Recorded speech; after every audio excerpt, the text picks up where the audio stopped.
What if I told you that right now, in this very moment, you're fighting an invisible war inside your mind, and you don't even know you're losing? What if the sweaty palms, the racing heart, the overthinking spiral that keeps you up at 3 a.m., what if all of that isn't actually the problem at all? What if everything you've been told about anxiety, everything you've tried to fix it, has been focusing on the wrong thing entirely? Stay with me, because in the next few minutes, I'm going to show you something that will fundamentally change how you see anxiety forever, and once you see it, you can't unsee it. And more importantly, anxiety will never have the same power over you again. Let me start with a story. A few years ago, I was sitting in my car in a parking lot, completely paralyzed. I had driven to the grocery store, something I'd done 1,000 times before, but this time was different. My chest was tight, my breathing was shallow, and my mind was screaming at me that something terrible was about to happen. I couldn't name what that terrible thing was, but the feeling was so intense, so overwhelming, that I genuinely believed I was dying. I sat there for 45 minutes, white-knuckling the steering wheel, waiting for the feeling to pass. When it finally did, I drove home without getting a single item from my list, feeling defeated, weak, and completely controlled by something I couldn't understand. That moment became a turning point for me, not because I found some magic cure, but because I finally asked myself the right question. I stopped asking, how do I make this anxiety go away? And I started asking, what is anxiety actually trying to do? Here's the thing that nobody tells you about anxiety. Anxiety isn't a malfunction. It's not a bug in your system. It's not something broken that needs to be fixed. Anxiety is actually your brain doing exactly what it was designed to do, which is keep you alive. Think about it. Thousands of years ago, our ancestors lived in environments where actual threats were everywhere. A rustling in the bushes could be the wind, or it could be a predator about to attack. The humans who survived weren't the ones who stopped to rationally analyze every situation. They were the ones whose brains said danger. React now, think later. That's anxiety. It's your brain's alarm system, and it's incredibly good at its job. The problem isn't that the alarm exists. The problem is that in our modern world, the alarm keeps going off when there's no actual fire. But here's where it gets interesting, and this is the part that changes everything. The reason anxiety has so much control over you isn't because of the anxiety itself. It's because of what you do when anxiety shows up. Let me explain. When you feel anxiety rising, what's your first instinct? For most people, it's to fight it, to push it away, to try to make it stop. You might distract yourself. You might try to rationalize it away. You might avoid the situation that triggered it. Or you might even try to breathe it away with some technique you learned online. And sometimes those things work temporarily. But here's the problem.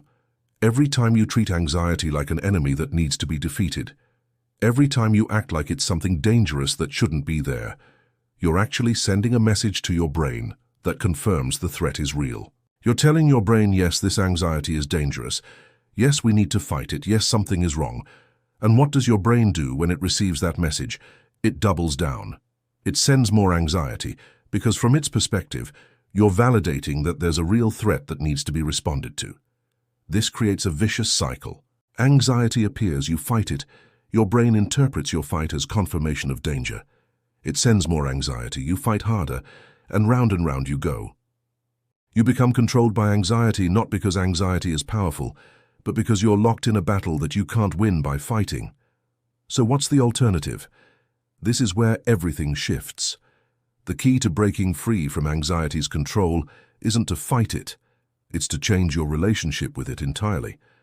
Instead of seeing anxiety as an enemy, you need to start seeing it as bad information. Think of anxiety like a fire alarm that's overly sensitive. Imagine you have a smoke detector in your kitchen that goes off every single time you make toast.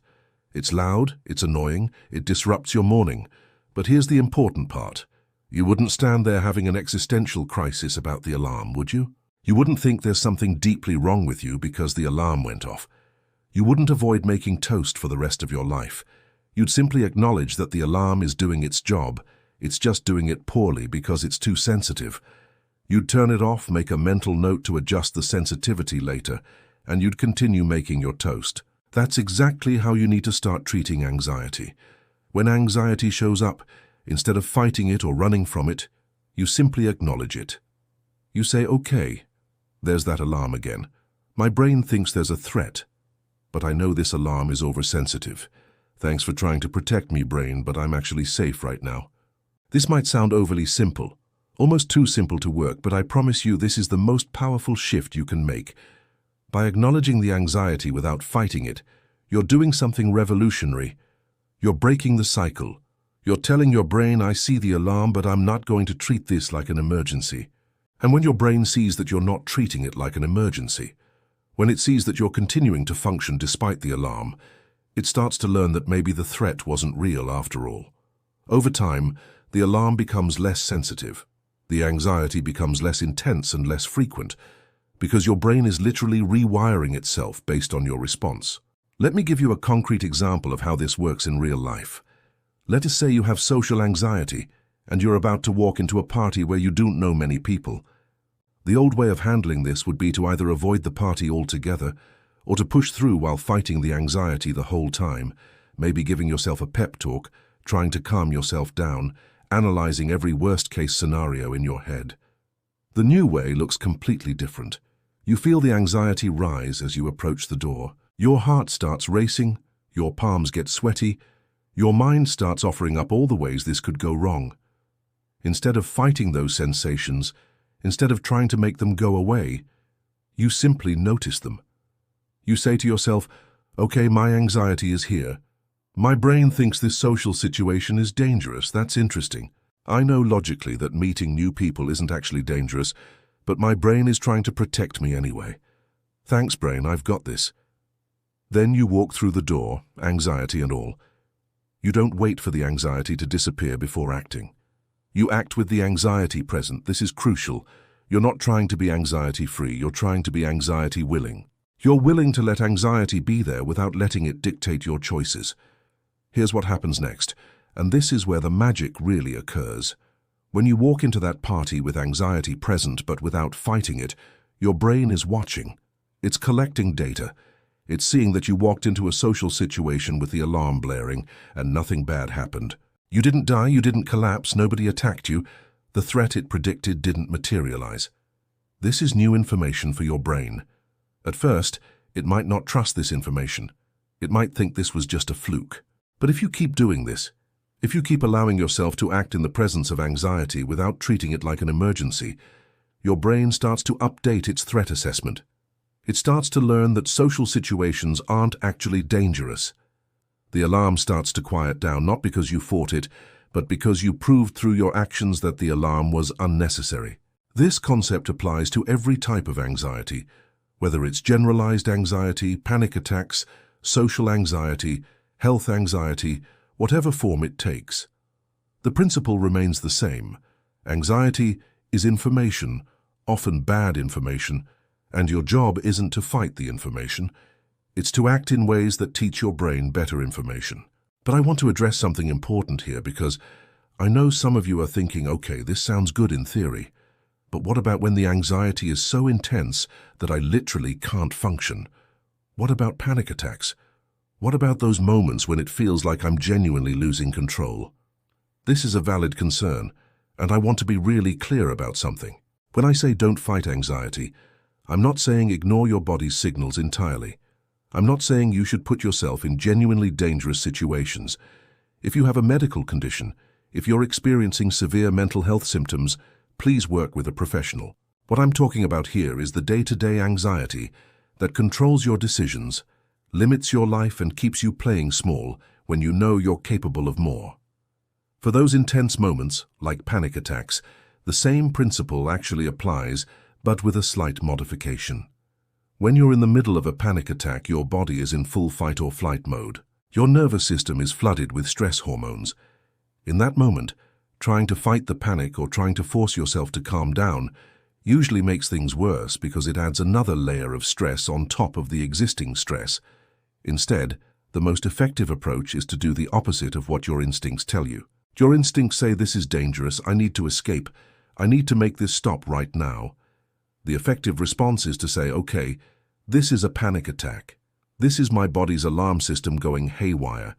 It feels terrible, but it's not actually dangerous. Panic attacks can't hurt me. They're intensely uncomfortable, but they always pass. I'm going to ride this out without fighting it. Then you focus on making your body as comfortable as possible. You might sit down, you might put a hand on your chest, you might count your breaths, not to stop the panic, but just to give your mind something to focus on other than the fear spiral. You're essentially telling your body, I'm not going to add more fear to this situation, I'm going to wait this out. And the panic attack does pass, just like it always does, usually within 10 to 15 minutes. The more you practice this approach, the less power panic attacks have over you, because you stop being afraid of the panic itself. You stop having fear of the fear, which is often what makes anxiety so debilitating. Now let's talk about something that might be even more important than the anxiety itself, and that's the story you tell yourself about your anxiety. Most people who struggle with anxiety have developed an identity around it. They think of themselves as an anxious person. They say things like, I'm just someone who worries a lot, or I've always been nervous, or I have anxiety disorder, as if it's a permanent, unchangeable part of who they are. This identity becomes a self-fulfilling prophecy. When you believe you are an anxious person, you start to interpret everything through that lens. You expect to feel anxious, you look for signs of anxiety. You make decisions based on protecting yourself from anxiety, and in doing so, you create more anxiety. Your brain is incredibly efficient at confirming whatever beliefs you hold about yourself. If you believe you're an anxious person, your brain will find evidence everywhere to support that belief. But here's the empowering truth. You are not your anxiety. Anxiety is something you experience, not something you are. This might seem like a subtle distinction, but it's actually massive. When you say I am anxious, you're making anxiety part of your core identity. When you say I'm experiencing anxiety right now, you're making anxiety a temporary state that you're observing. One makes you a victim of anxiety, the other makes you someone who sometimes experiences anxiety but isn't defined by it. Start paying attention to the language you use about anxiety, both in your head and out loud. Instead of I'm so anxious, try I'm noticing some anxious thoughts right now. Instead of I can't do that because I have anxiety, try I'm choosing not to do that right now because my anxiety is high, but that might change. Instead of I'm such an anxious person, try I'm someone who experiences anxiety sometimes, and I'm learning to handle it differently. These linguistic shifts might feel awkward at first, but they're retraining your brain to see anxiety as something separate from your core self, something you can observe and work with, rather than something that defines and controls you. This creates psychological distance between you and the anxiety, which is incredibly powerful. When there's distance, there's choice. When anxiety is happening to you rather than being you, you can make decisions about how to respond to it. Let me share another critical insight that most people miss entirely. Anxiety doesn't just show up randomly. There are patterns, there are triggers, there are conditions that make anxiety more or less likely. One of the most effective things you can do is become a detective of your own anxiety. Start noticing when it shows up, what circumstances tend to trigger it, what time of day it's worse, what you were doing or thinking right before it spiked. You might notice that your anxiety is worse when you haven't slept well, or when you've had too much caffeine, or when you've been scrolling social media for an hour, or when you haven't eaten in a while, or when you're approaching a deadline, or when you're in certain environments or around certain people. None of this is about blaming yourself or avoiding all triggers forever. It's about gathering information so you can make informed choices. When you understand your anxiety patterns, you gain a sense of predictability and control. You start to see that anxiety isn't this random monster that attacks without warning. It's a fairly predictable response to specific conditions. This understanding alone can reduce anxiety significantly, because unpredictability is one of the things that makes anxiety so scary. When you can predict it, when you can see it coming, it loses some of its power to frighten you. Here's something else that's absolutely crucial but rarely talked about. Your lifestyle and daily habits have a massive impact on your baseline anxiety levels. I'm talking about the basics: sleep, nutrition, movement, caffeine and alcohol intake, screen time, all of it. If you're sleeping 5 hours a night, drinking 3 cups of coffee a day, eating primarily processed foods, not moving your body, and spending hours scrolling through anxiety-inducing news and social media, of course your anxiety is going to be elevated. Your nervous system is running on fumes and overstimulation. No amount of mindset work or anxiety techniques will overcome a lifestyle that's fundamentally incompatible with nervous system regulation. This isn't about being perfect. It's about being honest with yourself about the conditions you're creating for your brain and body. If you're serious about reducing anxiety's control over your life, you have to look at the fundamentals. Are you giving your body what it needs to regulate itself? Are you creating conditions that support a calm nervous system or conditions that keep it in a state of chronic stress? I want to talk about avoidance because this is perhaps the single biggest trap that keeps people stuck in anxiety's control. Avoidance feels like the right choice when you're anxious. Your brain says this situation makes me anxious, so I'll avoid it, and then I won't feel anxious, problem solved. Except it's not solved, it's made worse.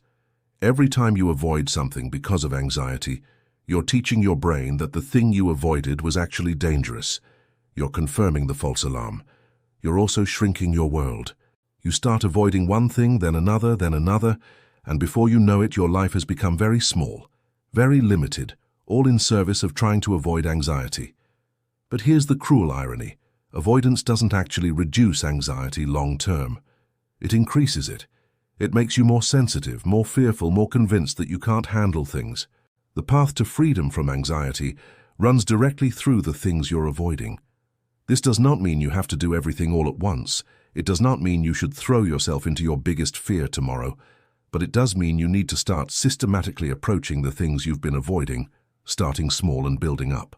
Every time you do something despite the anxiety, every time you prove to your brain that you can handle discomfort, you're building resilience. You're expanding your window of tolerance. You're taking back control. There's a concept in psychology called opposite action, and it's one of the most powerful tools for dealing with anxiety. The idea is simple. Anxiety tells you to do certain things, usually some combination of avoid, escape, freeze, or fight. Opposite action means you do the opposite of what anxiety is telling you to do. If anxiety says don't go to that event, you go to the event. If anxiety says check your phone constantly for bad news, you put your phone away. If anxiety says stay in bed where it's safe, you get up and engage with your day. This isn't about being reckless or ignoring genuine warning signs. It's about recognizing when anxiety is giving you false information and choosing to act based on your values and goals rather than your fear. Opposite action is hard. It goes against every instinct. But it's also incredibly effective because it directly interrupts the anxiety cycle. It teaches your brain through lived experience that the anxiety's predictions are wrong. Over time, this recalibrates your threat detection system. Your brain learns to distinguish between real threats and false alarms more accurately. I want to address the physical sensations of anxiety because for many people that's the scariest part. The racing heart, the tight chest, the shallow breathing, the dizziness, the tingling, all of it can feel terrifying, especially if you don't understand what's happening. Here's what you need to know. Every single physical sensation you experience during anxiety is your body's way of preparing you for action. Your heart races to pump more blood to your muscles. Your breathing becomes shallow to take in more oxygen quickly. Your muscles tense up to prepare for fight or flight. Your digestion slows down because it's not a priority when you're facing a threat. None of these sensations are dangerous. They're uncomfortable, intensely uncomfortable sometimes, but they're not harmful. Your body is doing exactly what it's supposed to do when it perceives a threat. The problem is, there's no actual threat to fight or flee from, so all that activation has nowhere to go, which makes the sensations feel even more intense and confusing. When you understand this, when you can recognize these sensations as your body's protection system, rather than signs of danger, they become much less frightening. You can say, oh, my heart is racing, because my body thinks I need to run from something that's interesting, but I'm actually safe right now, so I'm just going to let my body do its thing until it realizes there's no threat and calms down on its own. Let's talk about rumination and worry, because for many people with anxiety, the physical sensations aren't even the worst part. It's the mental torture of endless what-if thinking. Your mind gets stuck in loops, replaying past events, catastrophizing about future scenarios, analyzing every possible thing that could go wrong. This mental spinning is exhausting, and it keeps anxiety alive even when nothing bad is actually happening. Here's the key insight about worry and rumination. Your brain thinks it's helping. It genuinely believes that if it can just think through every possible scenario, if it can just figure out the perfect solution, if it can just anticipate every potential problem, then you'll be safe. But worry doesn't actually solve problems. It just creates the illusion of control. Real problem solving is concrete and action-oriented. Worry is abstract and repetitive. When you notice yourself worrying, you can ask yourself a simple question. Is this problem solving or is this worry? If it's problem solving, great, take whatever action you can take right now, then move on. If it's worry, if you're just spinning through the same thoughts over and over without any new insight or actionable step, then you can acknowledge that your brain is trying to help, but it's not actually being productive, and you can redirect your attention to something else. You're not suppressing the worry, you're just choosing not to engage with it, which over time teaches your brain that worry isn't as necessary or helpful as it thinks it is. Here's something that changed my relationship with anxiety completely. I started thanking it. I know that sounds bizarre, maybe even insulting if you're in the thick of anxiety right now, but hear me out. When anxiety shows up, instead of cursing it or fighting it, I literally say thank you. Thank you for trying to protect me. Thank you for looking out for potential threats. I know you think you're keeping me safe, and I appreciate that, but I don't need this level of protection right now. This practice does something profound. It acknowledges that anxiety comes from a good place, from your brain's desire to keep you alive, which means you can stop treating it like an enemy. When you stop being at war with your own anxiety, when you can appreciate it for what it is, an overactive protection system, you remove so much of the secondary suffering that comes from anxiety. You're no longer anxious about being anxious. You're no longer angry at yourself for feeling anxious. You're just acknowledging a sensation and moving forward. This compassionate approach toward anxiety often reduces its intensity faster than any fighting or avoiding ever could. I want to be really honest with you about something. Learning to manage anxiety isn't a one-time fix. It's not like you're going to watch this video or read a book or try a technique and suddenly never feel anxious again. Anxiety is part of being human. The goal isn't to eliminate anxiety entirely. The goal is to change your relationship with it so completely that it no longer controls your decisions or limits your life. Some days will be easier than others. Some days you'll handle anxiety like a pro, and some days it'll knock you on your ass. That's normal. That's part of the process. The difference is that once you understand these principles, once you've experienced the power of responding to anxiety differently, you have tools, you have knowledge, you have a framework that you can return to again and again. Each time you practice these skills, you're strengthening new neural pathways, you're teaching your brain a new way of responding. It gets easier. Not because anxiety disappears, but because you get better at dancing with it. One final thing I want to leave you with, and this might be the most important piece of all. Your life is happening right now. Not when the anxiety goes away. Not when you feel ready, not when you feel calm and confident. Right now, every day you let anxiety make your decisions for you is a day you're giving away. Every opportunity you pass up, every experience you avoid, every risk you don't take because anxiety told you not to, that's your life shrinking. I'm not saying this to shame you. I'm saying it to wake you up to what's at stake. Anxiety wants you to wait. It wants you to prepare more, to be more certain, to feel more ready. But that day never comes because anxiety doesn't want you to be ready. It wants you to be safe. And in anxiety's world, the only way to be completely safe is to do nothing. But you know what's actually unsafe? Living a half-life, playing small, never discovering what you're truly capable of. That's the real danger. So the question isn't, how do I get rid of anxiety? The question is, what am I willing to do even with this anxiety present? What life am I willing to create even though I might feel uncomfortable along the way?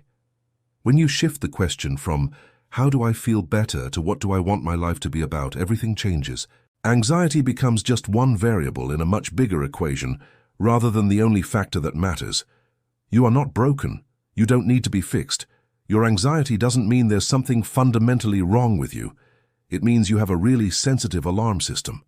And sensitive alarm systems can be recalibrated. They can be trained. They can learn. You can learn. Starting right now, today, you can begin responding to anxiety differently. You can start seeing it as information rather than truth. You can start acting in alignment with your values even when anxiety is present. You can start building a life that's bigger than your fear. This is how you start being controlled by anxiety, not by defeating it, not by eliminating it, but by understanding it, accepting it, and refusing to let it be the deciding factor in how you live your life. Once you truly see this, once you internalize that anxiety is just an overprotective part of your brain doing its best to keep you safe, you can't unsee it. And once you can't unsee it, anxiety loses its power to control you. You become free, not free from anxiety, but free in spite of it, and that makes all the difference.